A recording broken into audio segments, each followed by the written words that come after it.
સાહિત્ય. લોકપ્રિય સાહિત્ય. પરિચય. લોકપ્રિય સાહિત્ય, જેને જનપ્રિય સાહિત્ય અથવા વ્યાવસાયિક સાહિત્ય તરીકે પણ ઓળખવામાં આવે છે, તે સાહિત્યનો એ પ્રકાર છે જે વિશાળ સંખ્યામાં વાચકો સુધી પહોંચે છે અને તેમને મનોરંજન પ્રદાન કરવાના ઉદ્દેશ્યથી રચાય છે. આ સાહિત્ય મોટે ભાગે તત્કાલીન રુચિઓ, સામાજિક વલણો અને વાચકોની અપેક્ષાઓને ધ્યાનમાં રાખીને લખાયેલું હોય છે. લોકપ્રિય સાહિત્યનો મુખ્ય ધ્યેય કલાત્મક ઉત્કૃષ્ટતા અથવા ગહન દાર્શનિક અન્વેષણની જગ્યાએ મનોરંજન, રોમાંચ અને ભાવનાત્મક સંતોષ પ્રદાન કરવાનો હોય છે. આ સાહિત્ય સરળતાથી ઉપલબ્ધ હોય છે અને તેને સમજવું પ્રમાણમાં સરળ હોય છે, જેના કારણે તે મોટી સંખ્યામાં લોકોમાં લોકપ્રિય બને છે. આ નિબંધમાં આપણે લોકપ્રિય સાહિત્યના અર્થ, લાક્ષણિકતાઓ, પ્રકારો અને તેના મહત્વ પર વિગતવાર ચર્ચા કરીશું. 1. લોકપ્રિય સાહિત્યનો અર્થ અને વ્યાખ્યા. લોકપ્રિય સાહિત્યને વ્યાખ્યાયિત કરવું થોડું જટિલ હોઈ શકે છે, કારણ કે લોકપ્રિય શબ્દ સમય, સ્થળ અને સંસ્કૃતિ અનુસાર બદલાતો રહે છે. જો કે, કેટલીક સામાન્ય લાક્ષણિકતાઓના આધારે તેને સમજી શકાય છે. વિશાળ વાચક વર્ગ. લોકપ્રિય સાહિત્યનો પ્રાથમિક ઉદ્દેશ્ય એક મોટા વાચક વર્ગ સુધી પહોંચવાનો હોય છે, જેમાં સાહિત્યિક નિપુણતા અથવા ગહન અભ્યાસની જરૂર હોતી નથી. મનોરંજન પ્રધાન. આ સાહિત્યનો મુખ્ય ધ્યેય વાચકોનું મનોરંજન કરવાનો, તેમને તણાવથી મુક્તિ અપાવવાનો અને તેમને એક સુખદ અનુભવ પ્રદાન કરવાનો હોય છે. સરળ ભાષા અને શૈલી. લોકપ્રિય સાહિત્યની ભાષા અને શૈલી સામાન્ય રીતે સરળ, સીધી અને સરળતાથી સમજી શકાય તેવી હોય છે. તેમાં જટિલ વાક્ય રચનાઓ, ગૂઢ પ્રતીકો અથવા દાર્શનિક વિચારોથી દૂર રહેવામાં આવે છે. પરિચિત વિષયો અને થીમ્સ. આ સાહિત્ય મોટે ભાગે એવા વિષયો અને થીમ્સ પર આધારિત હોય છે જે વાચકો માટે પરિચિત અને રુચિકર હોય છે, જેમ કે પ્રેમ, રોમાંચ, રહસ્ય, ગુના, વિજ્ઞાન સાહિત્ય અને કાલ્પનિકતા. ભાવનાત્મક સંતોષ. લોકપ્રિય સાહિત્ય મોટે ભાગે ભાવનાત્મક રીતે સંતોષકારક અંત પ્રદાન કરે છે, જ્યાં સારાની જીત થાય છે, પ્રેમ સફળ થાય છે અથવા ન્યાય મળે છે. વ્યાવસાયિક સફળતા. લોકપ્રિય સાહિત્ય વ્યાવસાયિક રીતે સફળ થવાના ઉદ્દેશ્યથી લખાયેલું અને તેનું માર્કેટિંગ કરવામાં આવે છે. તેનું વેચાણ અને લોકપ્રિયતા પ્રકાશકો અને લેખકો માટે મહત્વપૂર્ણ હોય છે. વિવિધ વિદ્વાનોએ લોકપ્રિય સાહિત્યને અલગ અલગ રીતે વ્યાખ્યાયિત કર્યું છે. કેટલાક તેને નીચું સાહિત્ય અથવા નકામું સાહિત્ય તરીકે જુએ છે, જ્યારે અન્ય તેને સંસ્કૃતિનો એક મહત્વપૂર્ણ ભાગ માને છે, જે સમાજની રુચિઓ અને મૂલ્યોને દર્શાવે છે. 2. લોકપ્રિય સાહિત્યની લાક્ષણિકતાઓ. લોકપ્રિય સાહિત્યમાં ઘણી વિશિષ્ટ લાક્ષણિકતાઓ જોવા મળે છે, જે તેને ઉચ્ચ સાહિત્ય અથવા શિષ્ટ સાહિત્યથી અલગ પાડે છે. સરળ કથા માળખું. વાર્તાઓ સામાન્ય રીતે સીધી અને રેખીય હોય છે, જેમાં જટિલ પ્લોટ ટ્વિસ્ટ અથવા બિનપરંપરાગત કથા તકનીકોનો ઉપયોગ ઓછો હોય છે. સ્પષ્ટ પાત્ર ચિત્રણ. પાત્રો મોટે ભાગે સ્પષ્ટ રીતે વ્યાખ્યાયિત હોય છે, જેમાં સારા અને ખરાબ વચ્ચે સ્પષ્ટ તફાવત હોય છે. તેમની પ્રેરણાઓ અને કાર્યો સરળતાથી સમજી શકાય છે. પરિચિત સેટિંગ્સ. વાર્તાઓ મોટે ભાગે એવી સેટિંગ્સમાં હોય છે જે વાચકો માટે પરિચિત અથવા આકર્ષક હોય છે. ભલે તે કોઈ ઐતિહાસિક સમયગાળો હોય, કોઈ ચોક્કસ ભૌગોલિક સ્થાન હોય અથવા કોઈ કાલ્પનિક દુનિયા હોય. શૈલીયુક્ત ભાષા. ભાષા મોટે ભાગે શૈલીયુક્ત અને આગાહી કરી શકાય તેવી હોય છે, જે શૈલીની પરંપરાઓનું પાલન કરે છે, જેમ કે રહસ્ય નવલકથાઓમાં સસ્પેન્સફુલ ભાષા. સૂત્રબદ્ધતા. ઘણી લોકપ્રિય સાહિત્યિક શૈલીઓ ચોક્કસ સૂત્રો અથવા પેટર્નનું પાલન કરે છે, જેમ કે રોમાન્સ નવલકથાઓમાં મળવાની વાર્તા, સંઘર્ષ અને અંતે મિલન. તાત્કાલિકતા.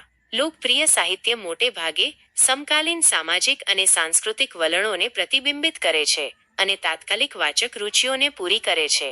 સામૂહિક ઓળખ. આ સાહિત્ય મોટે ભાગે સામૂહિક કલ્પના અને વહેંચાયેલા સાંસ્કૃતિક મૂલ્યોને પુષ્ટ કરે છે, જેનાથી વાચકોને એક સમુદાયનો ભાગ હોવાનો અનુભવ થાય છે. 3. લોકપ્રિય સાહિત્યના પ્રકારો.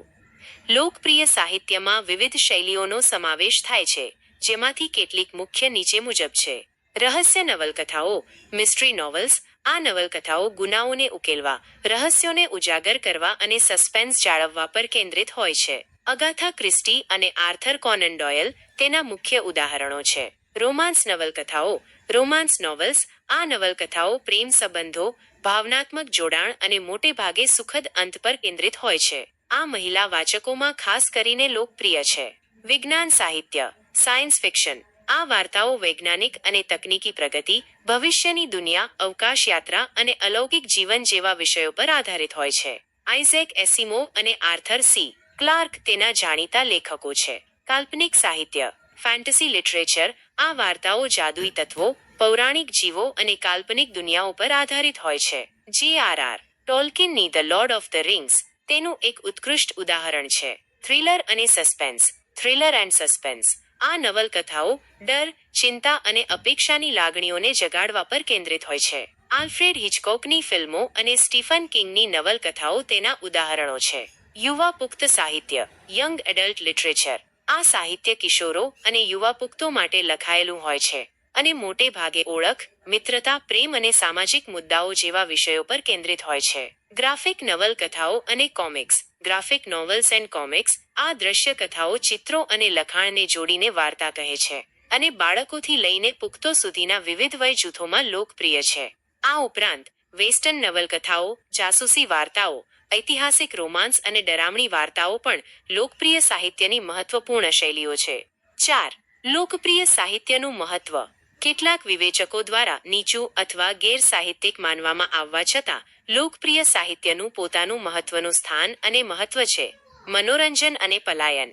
તે મોટી સંખ્યામાં લોકોને મનોરંજન અને રોજિંદા જીવનની ચિંતાઓથી પલાયન કરવાની તક પૂરી પાડે છે. સાંસ્કૃતિક પ્રતિબિંબ.